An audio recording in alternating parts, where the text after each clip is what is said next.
I'm super excited for this. I just finished creating one of the things that I've been working on for a very long time. So I'm a brand strategist coach, and I wanted to create a digital version of my coaching framework.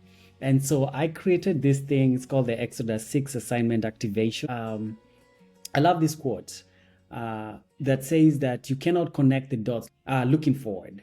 You can only connect the dots looking back.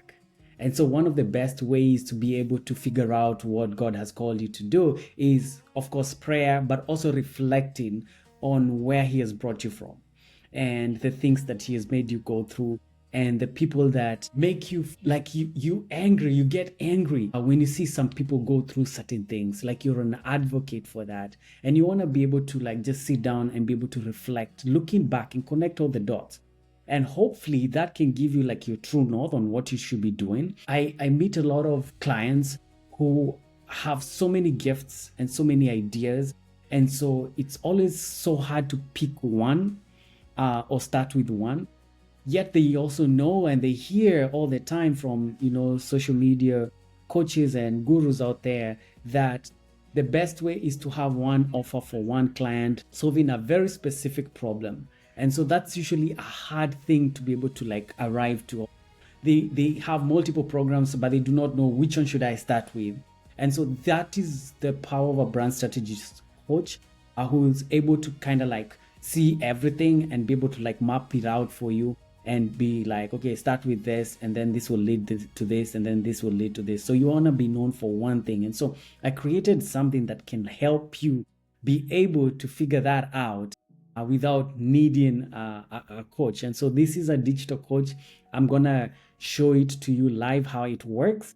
And hopefully you'll be amazed. And so at the end of it, I will let you know how you can get access to it. But yeah, let's start. So guide me through my kingdom assignment. So I'm just gonna click that, and what you will see is it's gonna act like a coach. It's gonna have an interaction, but I've trained it with my framework. So I'm honored to work with you in this. Let's move slowly and listen together. There's no rush here.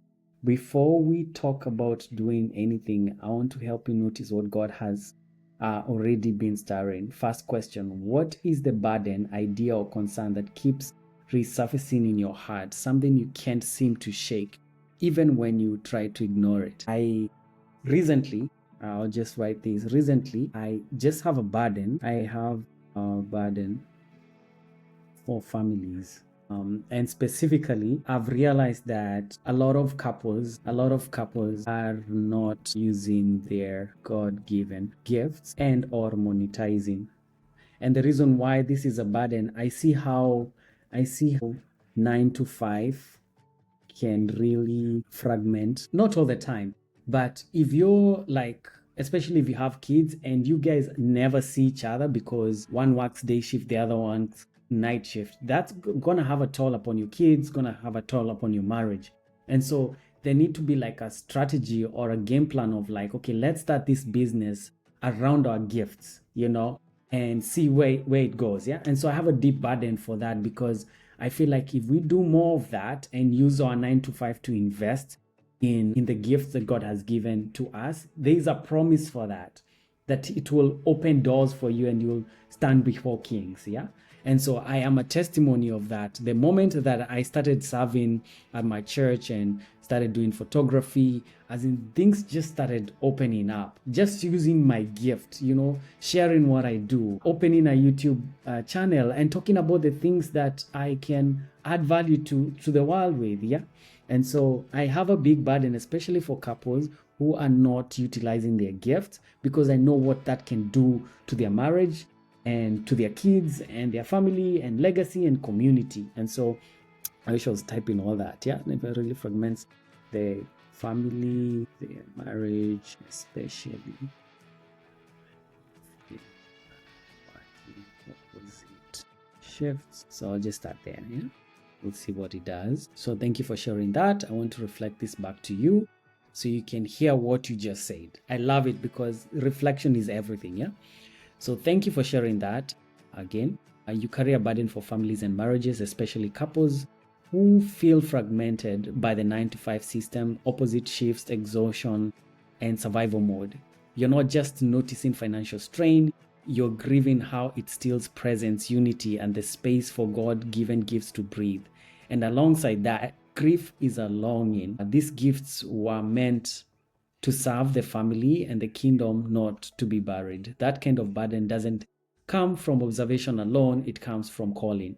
So let's gently go a layer deeper, because God often assigns us to what He has already used to shape us. So next question, in your own life or marriage or your parents' home, where have you personally experienced the tension between work, provision, and family unit, or seen God redeem it?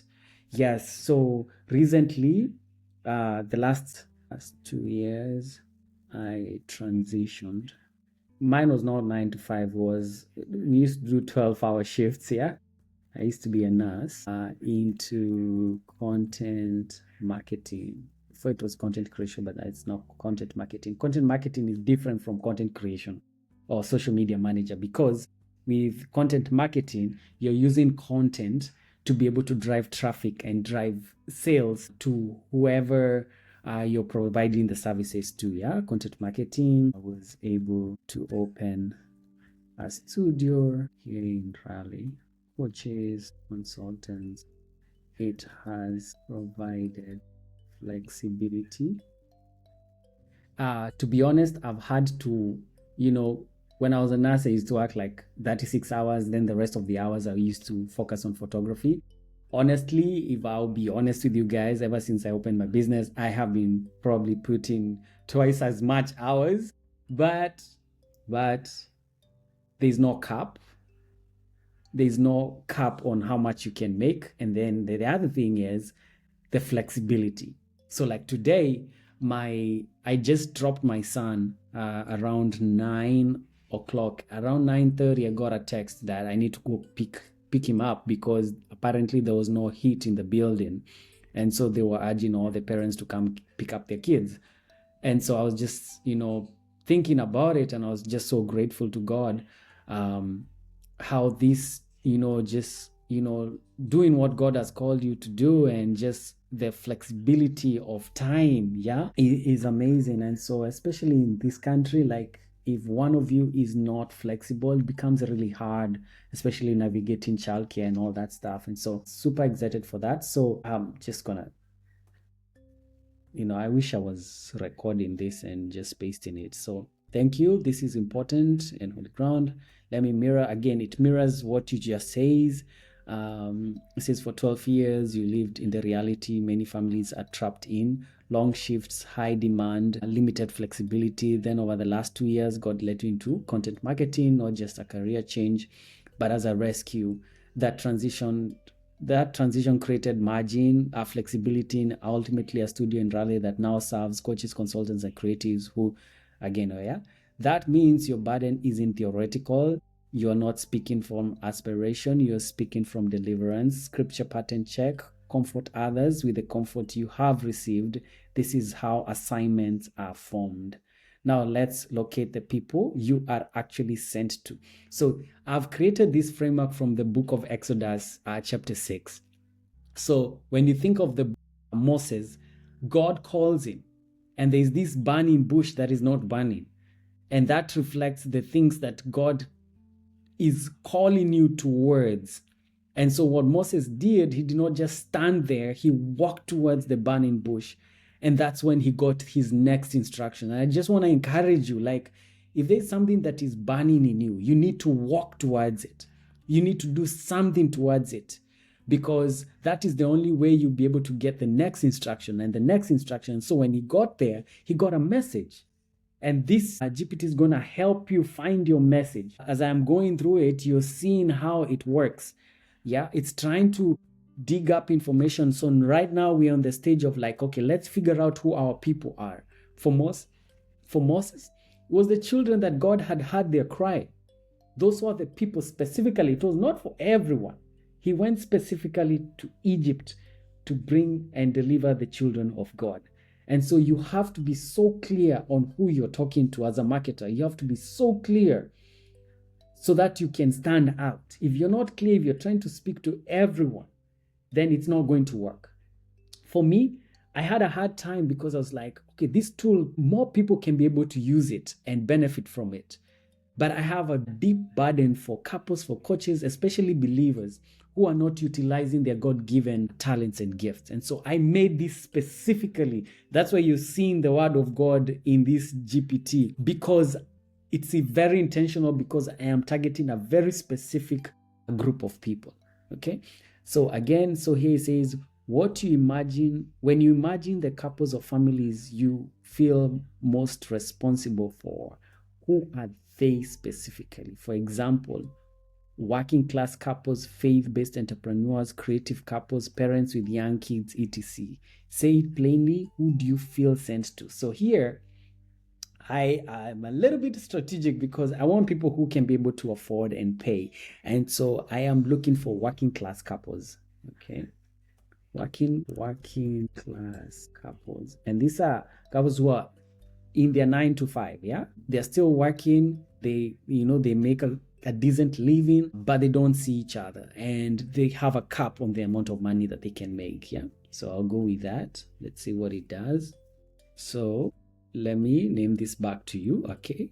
Your heart is drawn to working class couples, people who are faithful, hardworking, and doing their best, yet slowly losing time, unity, and access to their own God given potentials because provision has come at the cost of presence. You don't look at them with judgment, you look at them with recognition. You see yourself there. That tells me something important. You're not called to escape working class families. You are called to interrupt the cycle for them. Now, before we go any further, we need to quiet a common inner resistance that shows up right here. Many people carry the burden, but secretly think, who am I to speak into this? Again, this is Moses. Again, I'm taking the same framework from the book of Exodus 6, because the moment that Moses was given an assignment, he was like, I cannot speak. And then the other thing is, you're telling me to go back to the place and go speak to the same person who was trying to kill me. It's like, no, I can't speak. I can't go, you know? And so the next question is, when you think about helping working class couples step into their gifts and claim family unity, what doubt or hesitation immediately rises up in you about your role? Name it honestly. There is no penalty for truth. Yeah.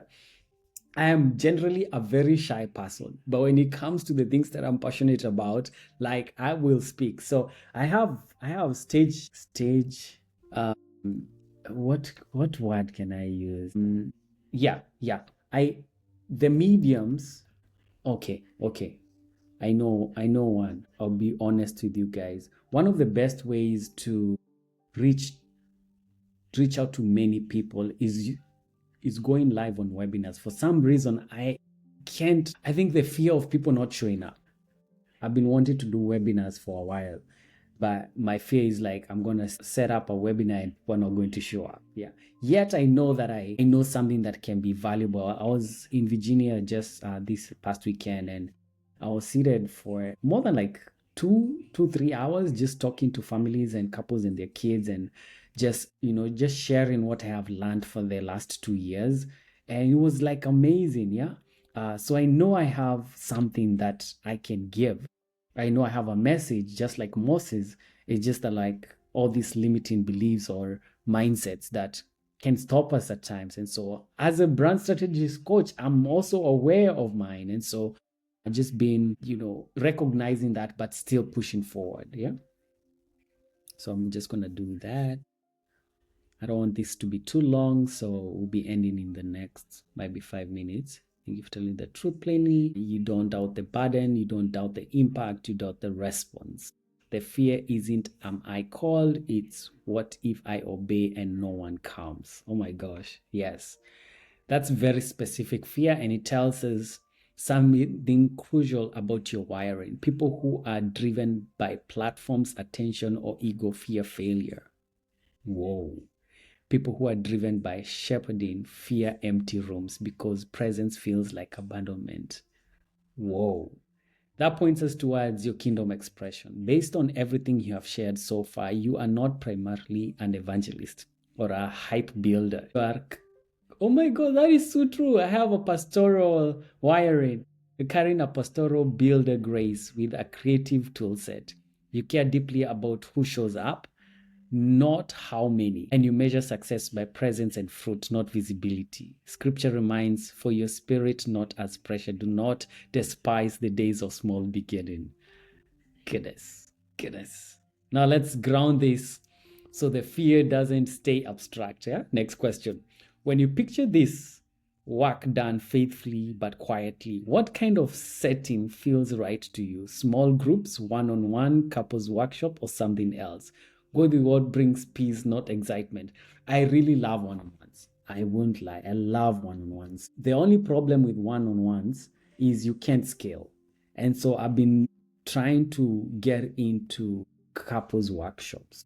Let's do couples workshops with one-on-one. And so for those who are actually, this is true. Yeah. Couples workshops. As a matter of fact, let me just say what I am actually doing right now. Yeah. I just opened a community. It's called Masoko. And I feel like I'll be able to help more people inside a community. And so I'm gonna go community. The community is called Masoko, which is Swahili word for marketplace. And the reason why I opened this community is because I realized the one thing that a lot of people do not know once they figure out what God has called them to do is they do not know how to market themselves, And so, yeah, I'm gonna do that because that's something I'm working on. Let's see what it says. That landed with weight and with clarity. Masoko Marketplace, not a stage, not an audience, a place of exchange, relationship, and daily life. Biblically, that's where families actually live out faith. Let me reflect imagine you're not being called to launch a program.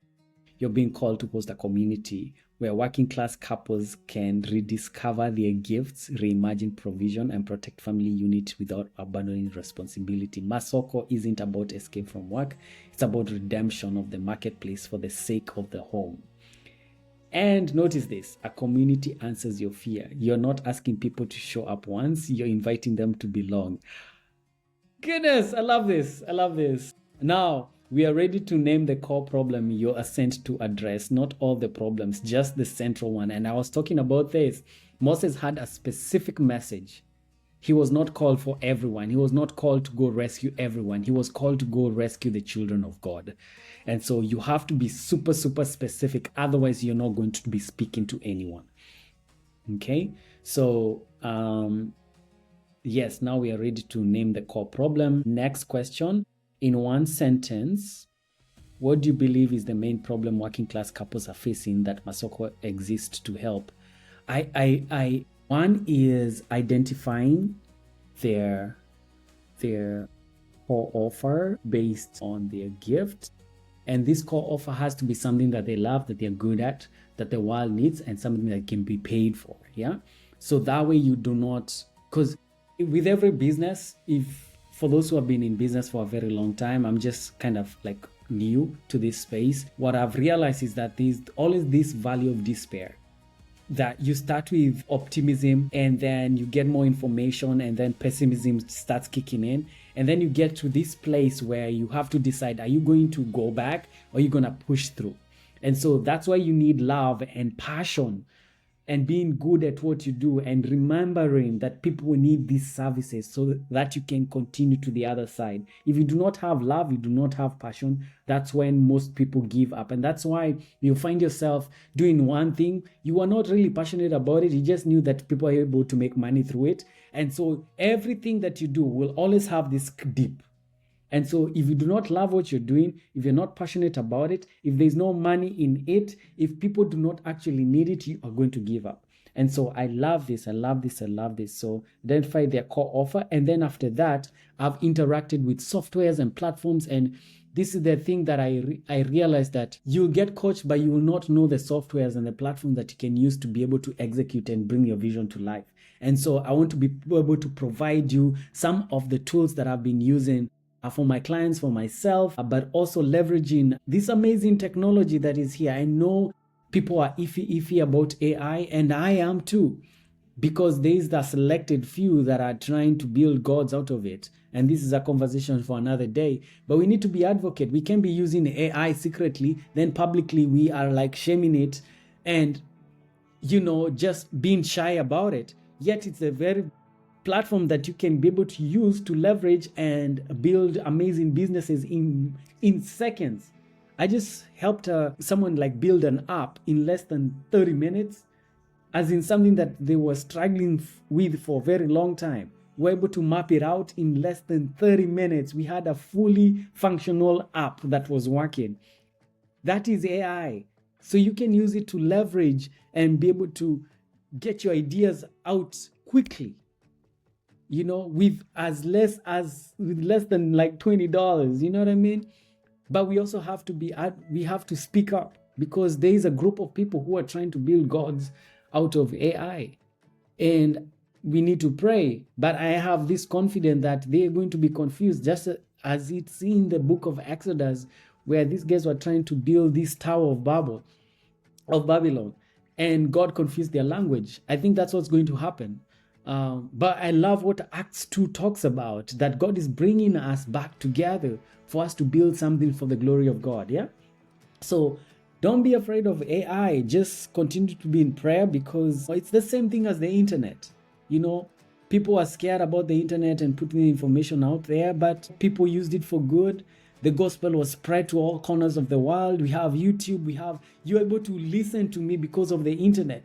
The same internet has been used by people to just pornography and drugs and all those things. The same internet. So you can use it for good or you can use it for bad. But don't use it secretly and then publicly, just condemn it, But anyway, that's a conversation for another day. Let's keep going. I was gonna say identify the gift, but also like have the softwares speed up. All right, so let's see. Thank you. I want to slow this down and name it correctly, because what you said is easy to mislabel. You did say I build tech. You said you remove friction between vision and reality. Exactly. People come to you confused and they leave with clarity about what they are called to offer, confidence that it's actually possible, relief because the tools no longer feel overwhelming. But oh my goodness, this is amazing. The software and technology are not your gift. They are your staff. Are you guys seeing this? This thing is good. I know I created it, but it's good. It's really good.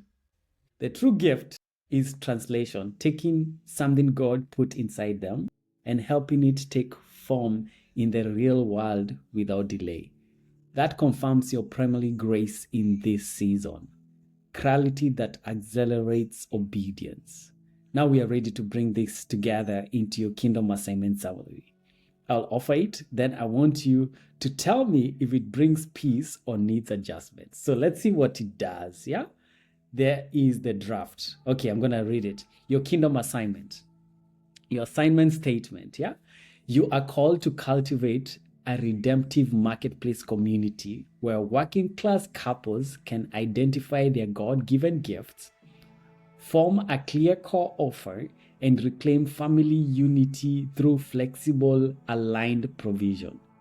Who you are sent to serve: working class couples who feel trapped by rigid work schedules and fragmented family life, yet carry dormant gifts meant to bless others and sustain their home. The core problem you are sent to solve: they cannot clearly identify, trust, or articulate their God-given gift into a tangible offer, leaving their time, income, and family rhythm controlled by external systems. I am loving this. Primary gift you lead with: pastoral clarity, helping people name what God placed in them and translating vision into simple, usable form. Expression of the assignment: a community called Masoko Marketplace, a relational space of belonging, exchange, and restoration rather than performance or pressure. Focus for this season: hosting and shepherding community, helping couples clarify their gift and offer, and removing unnecessary friction between calling and action. What to ignore right now? Crowd size, hype, mass appeal, and the fear of no one will show up. Faithfulness over visibility. Now I want to check something gently before we close. Final question. As you read and hear this assignment, do you feel settled in your spirit? Or is there one line that feels off or incomplete? Your answer will help us seal this with peace. Let's seal it with peace. Let's seal it with peace. This is amazing. All right. So there you have it. 30 minutes. You are able to see how it works. And I will leave a link below. So might be not right now, but later I'm going to leave a link below where you can be able to access this GPT and go find clarity, and then come join the community so that I can show you all the tools that you need to do so that you can monetize your gift and allow your gift to open incredible doors for you. So this is your boy Francis King. Been calling myself Coach King with double I, Kiing. It was a pleasure being here with you. I hope you enjoyed this. I hope you take advantage of this. Please do not move into next year without clarity. Please do not move into next year with the same system. It's time to advance. It's time to move forward. I love you. God loves you even more. Blessings. Bye.